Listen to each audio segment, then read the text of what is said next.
Welcome everyone. Thank you so much for joining today's video. I'm very much excited to have a wonderful guest with us today, Dr. Bruce Floro. He has wealth of experience as physician leader. He has served as program director for nearly 12 years.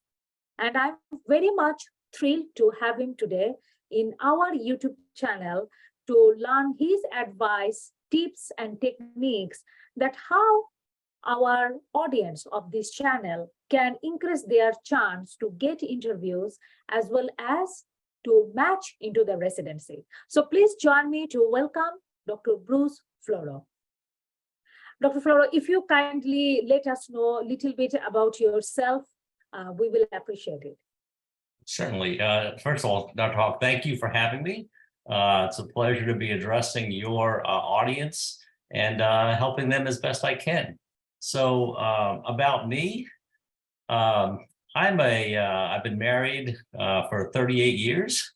I've got 2 daughters, a granddaughter who keeps my days occupied, an outdoorsman, and certainly professionally have had a variety of positions over the years. Having practiced medicine for some 30 years as a family physician, as a program director for 12 years, and as a physician executive for over a decade at the C-suite level. So yeah, I'm delighted to be here with you and hopefully shed some light on whatever it is that I've learned over those few decades. Thank you so much once again. I'm very much curious to know that as a program director, which things were you particularly looking for or matching them from their application or during the interview? Yeah, so, I saw it as a 2-step process, reviewing applicants. First, there's always the competency, right? Are they qualified and competent to be there? Typically, by the time an applicant got to me as a program director, all of those boxes had been checked, right? They were qualified and competent. So I rarely was looking at that as an issue. Mostly, I was looking at fit, organizational fit. And when I say fit or cultural alignment, I mean, why did they want to come to my program? What was it about my community, about the specifics about how our program conducted itself? Were they a team player? Were they going to invest in other people or not? It was the cultural aspects around their willingness to engage in our program specifically. So I believe, you brought a very, very important point, because as program director and as, when I'm a faculty, I'm not only wanting to work with a CV. I want a human being who is able to work with me, work with the team, work with nurses. So referring to your important points like cultural fit. So how did you define cultural fit, or how did you point out that, okay, this person will be a great team member? Yeah, so for me, I guess as the program director, I set the tone for the culture. And when I say cultural fit, I guess in many ways, I mean that they were aligned with what I was intending for the program. And for me, that came down to pursuit of excellence, right? I was looking for people that wanted to be their best, not someone who wanted to fill a seat or just sort of check a box, but rather was actually invested in their own personal development and were willing to examine themselves and say, how can I be the very best physician I'm capable of being? So an openness, a willingness to examine themselves, and that you'll hear that theme has flowed through all the things I've done over these many years. So cultural fit really meant willingness to engage in personal development and a pursuit of excellence, not mediocrity. I wasn't looking for applicants who would say, well, that's good enough. And I showed up on my rotational experience. No, I want you to go there and make it the best possible rotational experience you can. And then finally, as a family physician, I believe that family physicians have to have 2 critical ingredients, right? First and foremost, they have to be diagnostic experts, right? Because anything and everything can walk in the door. So they have to be able to tell the difference between, a viral stomach ache that's going to go away and acute appendicitis. They've got to be great diagnosticians. So I wanted folks that were motivated to be great diagnosticians. And second, I believe family physicians in particular have to be office-based proceduralists. There are so many office-based procedures you can do to make people's lives better. And we taught them, we trained to those. And I wanted people that were at least willing to engage in being trained up in the pursuit of office-based procedures. What a wonderful reminder. I echo with that because pursuit for excellence is very, very important in physician life, regardless the stages of career.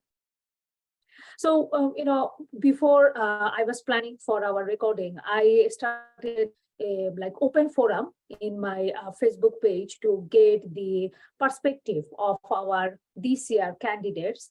And one of the common question was very frequently asked that the graduates who graduation year is more than 5 years. I know that most of the program cutoff is now between 3 to 5 years. Yeah. However, there are many candidates who are more than 5 years. Yeah. So they were requesting to find out what they can do to increase their chance for getting interview or matching. Yeah, it's a very difficult challenge, right? The number of applicants for each position is so overwhelming. The ratios are against you in that regard, right? There's just so many folks coming out of training and trying to get into those positions. So, and it's especially difficult the further away you are, the more further removed from your own training that you are. So I would say two things. One, the more relationships you can develop in the industry, getting to know folks, and that can come in a variety of ways. It might be volunteerism, it might be preceptorship, shadowship, but the more exposure you can get, I think that can only help. And then second is the way in which you present yourself. I've gotten to work with people from all over the planet. Kyrgyzstan or Russia, just people from all over the world. And one of the things South America, one of the things I found was off-putting to program directors and programs was if the language barrier got in the way. And I think that's something that applicants can do something about. Learning English as a second language for some, that's hard enough, right? But then to do it in such a way that it's conversational. Accent reduction courses exist. There are accent reduction coaches that exist to help people not just speak English, but speak it in a way that's very understandable by Americanized individuals. So I would say those two things: get to know people in the industry. That means phone calls, outreach, et cetera. And second is, if there is a thick language barrier, to do your best to reduce it, which makes you a more enticing candidate.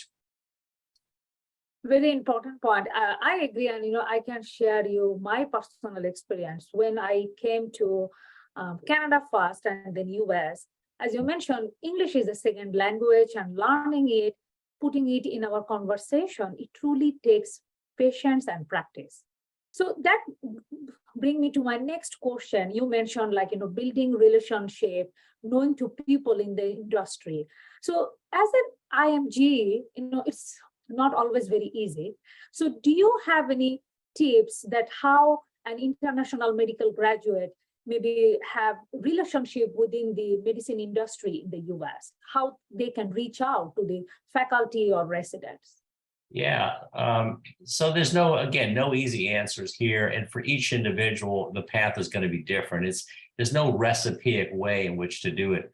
However, a couple of things. One, if they have their own personal physician, there's a place to start. Hey, who do they know? What willingness do they have? If they have specialty specific interests, to go and outreach to those individuals. When I was on the other side of the fence, looking at programs myself, or even going to medical school myself, I just found the physician community to be so open to sharing. And I would cold call people, and they would take my calls and would share what they could in ways that helped me or helped shape me along the way. So I think don't be timid, don't be shy.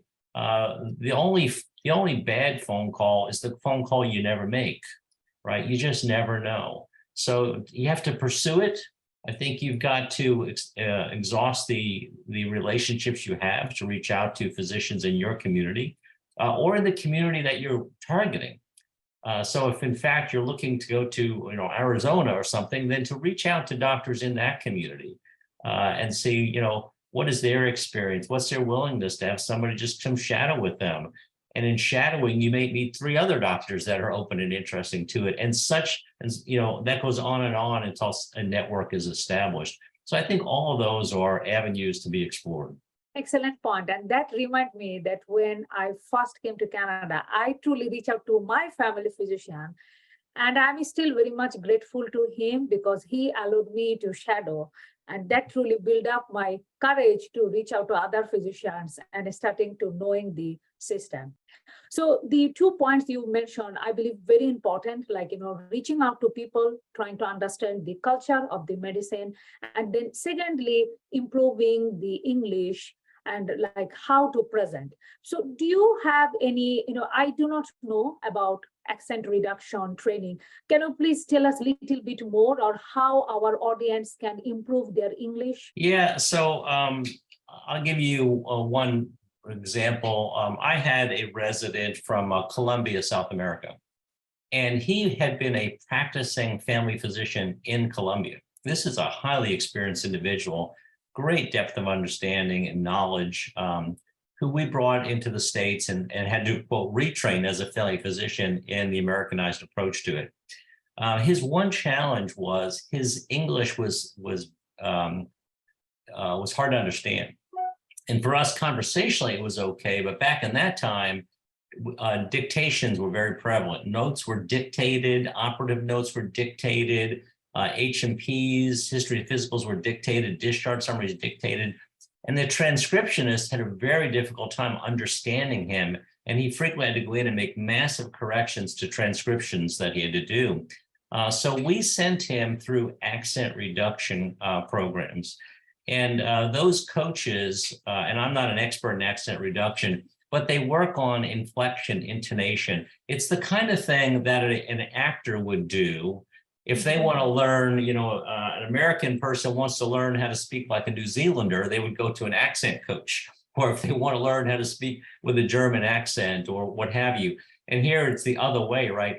If I were going to try to, I'll call it imitate someone and speak with a brogue or something or a British accent, I wouldn't do it very well. But there are coaches that help people learn how to do that. And we found with that particular individual, he was phenomenal. It made a huge difference. Now, those are deeply ingrained how you speak, right? The way we articulate, the way we sound, and the phonetics of words. So this is a long, goal in terms to be reached, but you have to start. If you do have difficulty being understood in English, then I think it's worth the pursuit. I don't think it's only about that, but of all the things, every time you can eliminate one more barrier to your moving forward, it just makes you more presentable, if you will, more desirable as a candidate. Thank you. I could not agree with you more. So you brought a couple of very, very important teaching points for our residency candidates, particularly our IMG candidates. Any other advice for our international medical candidates so that they can optimize their chance of getting interview and ultimately matching? Yeah, the data in the system is the data, right? The grades, the curriculum vitae, the dates of education, et cetera. A couple of things that pop up. One is make sure as an applicant that you've explained any gaps in your training, right? If there's a date here and there's a date here and there's a gap in there, don't shy away from it. Lean into it, explain the gap. What was going on in that window? Make it completely understandable by a reviewer, because sometimes they're looking for a reason to toss out an applicant because there may be 500 or 1,000 other people that are looking at that seat and they're trying to screen through these. So make those gaps in your education or training understandable. And I'm going to link that to my second point, which relates to your personal statement. That was a big deal for me reviewing these. Again, by the time they got to me, these applicants had already been screened. And I looked at the personal statement to get insights into the person. And what I would say is tell your story and be interesting. You say, what? I said, make yourself interesting. Imagine someone, a faculty person, sitting at their desk, reading dozens, maybe hundreds of personal statements, right? And they all start to blur together. So even if you need to get help with a writer or someone even outside the industry to read your personal statement, make yourself interesting. I'm reminded of one, I had an applicant from Vietnam, and their personal statement started out talking about when they were eating a tiger. And you're like, what? Well, in Vietnam, they had tigers, and in his village, they would periodically kill a tiger back in that time and eat it. And it, what did him eating a tiger decades prior have anything to do with him being a resident candidate? It made him interesting. It made me want to read the rest. And then he backed into how he grew up in Vietnam, and then his life story and how he got to the States and what he was looking to do. Make yourself interesting. You have a life story, tell it. Now, I'm not suggesting that you write a 12-page, narrative. You can do this in a short, condensed way. So think about what is it about you? What's important to you? What's core to who you are? Why are you even pursuing this? Someone relocating from another country is a massive ordeal, right? I'm working with a physician right now who relocated from Russia. And talk about a cultural assimilation coming from Russia to the United States, hard enough. And then he retrained. He's now a pulmonary critical care doctor, practicing doc, doing well. But think about the cultural transitions. Each of you has your story. Tell your story. Find what's unique about it and make yourselves interesting.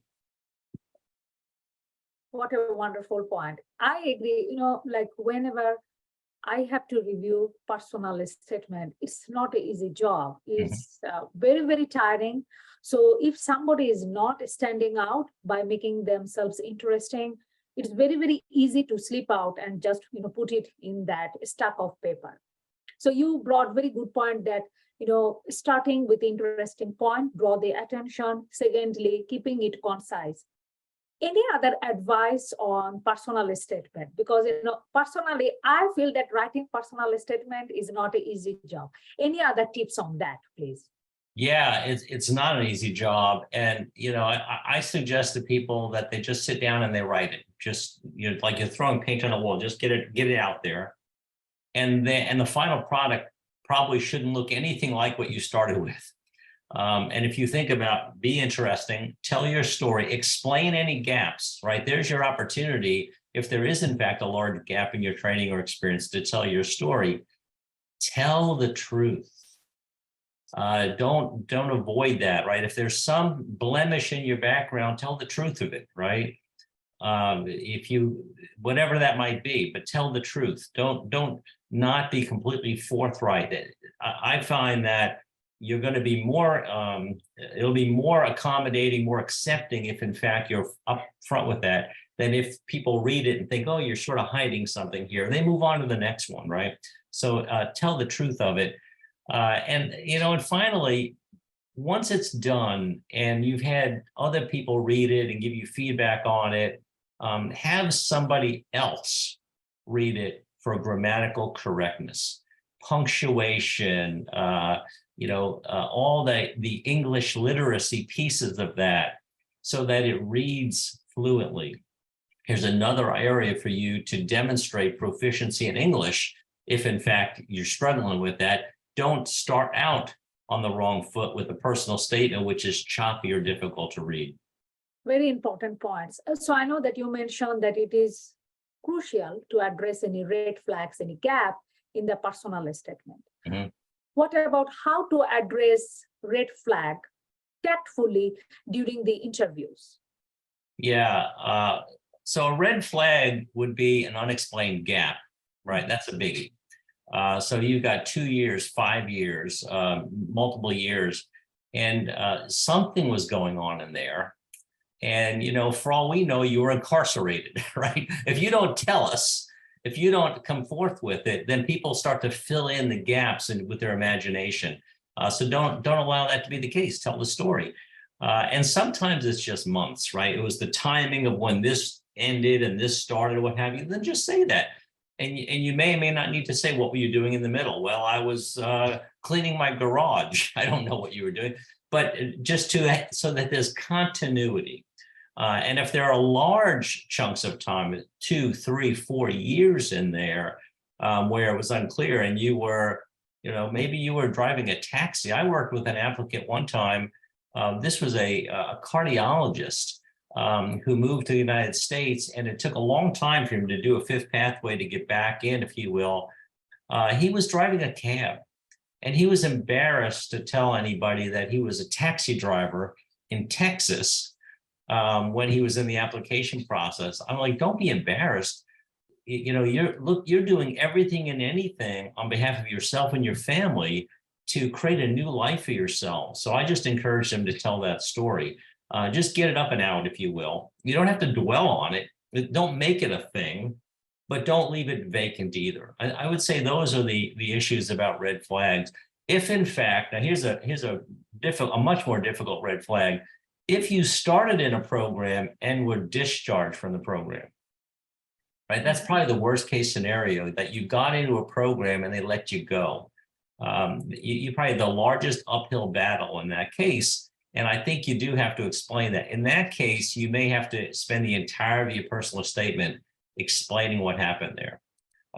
Was it a misunderstanding? Was it where the program was, where you were? But you have to get it up and out. Again, tell the truth of it, because you're going to get the opportunity to tell that story again, or you hope to get that opportunity to tell the story again if you get an interview. But if you leave that just hanging out there, no one's going to look at you. Great reminder. And, I know that sometimes as human being, we may be hesitant to share, what we are doing outside the medicine. However, again, we are a human being first, and the cardiologist who is now, driving taxi as well as pursuing the career for medicine in the US, that shows that how dedicated a person is. Yeah. And that reminds me, one of the candidate, I was talking with a program director, and he told me that he matched a candidate a couple of years ago who was driving taxi in the New York, but he did not give up. It maybe took, little bit longer for him because he was earning money for his family, but he made it. And he was very impressed by his dedication, all those things that he offered him pre-match. So those are, not to be shamed for. Those are truly proud of that, somebody is pursuing career, along with that, supporting the family. Exactly. Dr. Floro, do you have any advice on thank you email? I think sometimes we may be hesitant, we know that we need to send it within like 24 to 48 hours. However, any other tips on thank you email, please? Yeah, so thank you notes. I started this out by saying, the criteria that I look for applicants was the cultural fit, right? And part of that to me is around team and the sense of cohesiveness, and what I will put under the umbrella of relationship management. How do people manage their relationships? Do people matter? Do they care about that? Not just the robotic, tactical aspects of have they completed training, but how do they relate to people? So when you're on the interview trail, everyone you interact with is really measuring your worthiness. It might be a secretary you interact with. It might be a coordinator. It might be a receptionist. And people, the collection of all of that is a snapshot of the impression of you. And then, of course, the final snapshot of you is whether or not you write a thank you note at all. And if you do, what is the sentiment you convey? It's very different if you send me a note and say, Dr. Floro, thank you for spending time with me. I enjoyed my time with you. Have a good day. Staccato, narrow, thin, right, and very unemotional and not connected. But if in the course of an interview, we talk about something interesting and you learn that I'm a wildlife photographer and you like to do photography, or you learn that I'm an adventurous and I've been to the Antarctica and you like to go to Antarctica, your thank you note could be the human emotion of connecting with that. Dr. Flo, I really appreciated our conversation about, amongst all things, Antarctica, right? That immediately brings me back to our time together. You just gave me a mental note reminding me who you were at a human connection level, not a tactical level, not applicant 1072104, but instead at a human level. So I really like the idea of thank you notes if you can do it in such a way that it's personal. If I say, Dr. Hoque, I really appreciate our time together. It was so exciting, and fill in the blank, right? Whatever that made it interesting that we will both recall, then absolutely do so. If all you can muster up is a generic thank you for our time, yeah, I guess still do it anyway, but don't expect much in terms of results. So here's the inverse of that. As you're going through your interview day, you should be picking up business cards or making notes. And you should write something personal about everybody you interact with, even if it's a hallway conversation or a secretary or a clerk, right?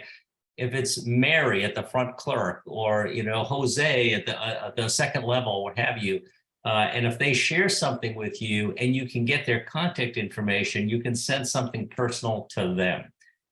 Collectively, that's a really powerful statement as to who you are as an individual, and that you are serious about this particular program, that you took the time and energy to learn about the people in such a way that you want to make a connection. So again, that's a long-winded explanation around thank you notes, but the bottom line is it's relationship management. It's a tool. It's a reflection of who you are, and don't miss the opportunity to tell your story again. It's extremely important point.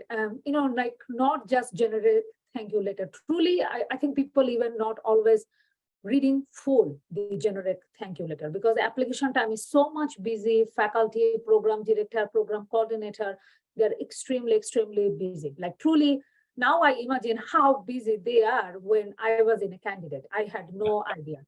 So summarizing your point, like mentioning all the interesting, at least one point during the conversation is important. And I know that now majority of the interviews are online. However, the same principle apply. Like whenever the candidate is meeting with program director, APD, other faculty, as you mentioned, taking at least note for one interesting point during the conversation and include it during the thank you letter to make that human connection and to make it memorable.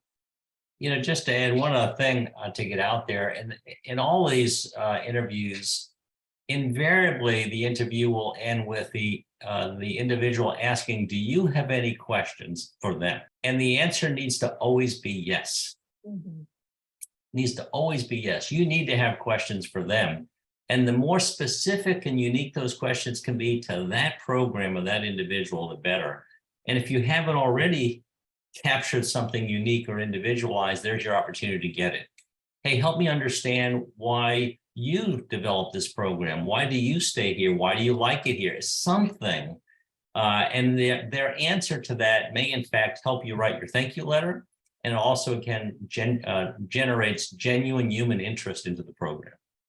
That's a very important point. And thank you so much for bringing it. I still remember one candidate who told me that he does not have any question. So I was truly very surprised. And that's a great reminder for our audience that always have at least one or two questions for the interviewer. And Dr. Floro mentioned very nicely that clarify your genuine question for the program, or maybe ask them why they are in the program, which things they like most, what was the main thing that make the decision to join the program and stay in the program. And I think that bring also another important point, that people always love to talk about themselves, and if you give them the opportunity, you are already being memorable in their view. And also, as Dr. Floro mentioned, that giving you point to write the thank you letter. Dr. Floro, any other last advice for our residency candidates, particularly our international medical graduate candidates? Yeah, one final thought. So let's assume for a moment you are successful, you get the interview, you get there, you interact with the residents, they take you out to dinner. I just want to remind you all that you are on stage at every moment of the experience. So if you're at dinner or you're at some other social event or someplace, and I don't want you to think you're not still being interviewed. You are. Because if you sit at dinner and say to somebody, quote, off the record, well, I'm really interested in a different program. I'm just doing this one because I thought it would be a good cover. I can assure you that message is going to make its way back to the program.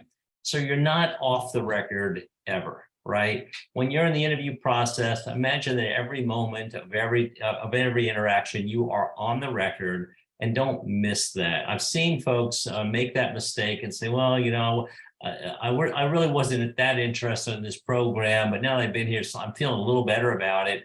Woo, you might as well just throw a hand grenade into your application because you just blew it up. I'm not suggesting that you be disingenuous. I tell the truth, as I mentioned, but don't also sabotage your own candidacy because you think you're, quote, off the record. Be careful around alcohol at dinner. Be careful overindulging even in food and just getting distracted. You are being interviewed every moment you're interacting with the people from the program of interest, and just take it for what it's worth and put it to good use. So with that, I'm excited for you all. I wish you the very best in your application process and in your careers. If it's meant to be, it will be. Stay true to it, pursue it, persevere, and good luck. Thank you so much, Dr. Flora. And I absolutely second that whenever our candidates, like, whenever we are in the interview, we are truly on the stage.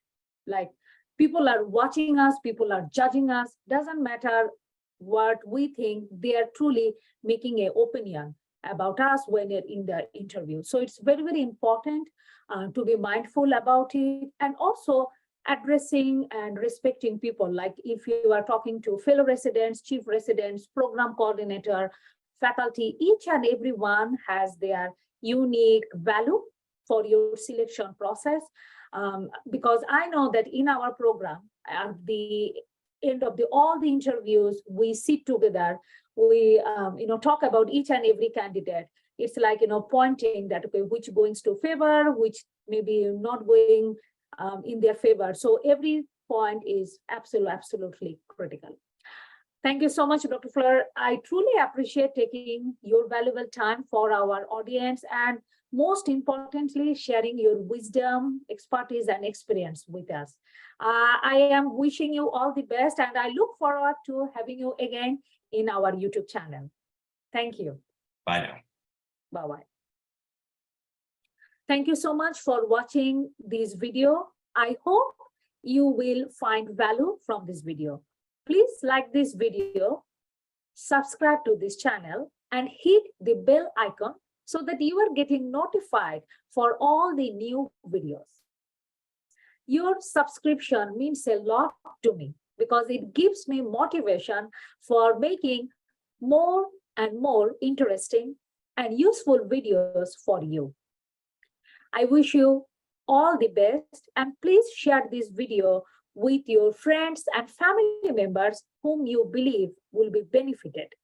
I truly look forward to seeing you in the next video. Until then, take care and wish you all the best and peace.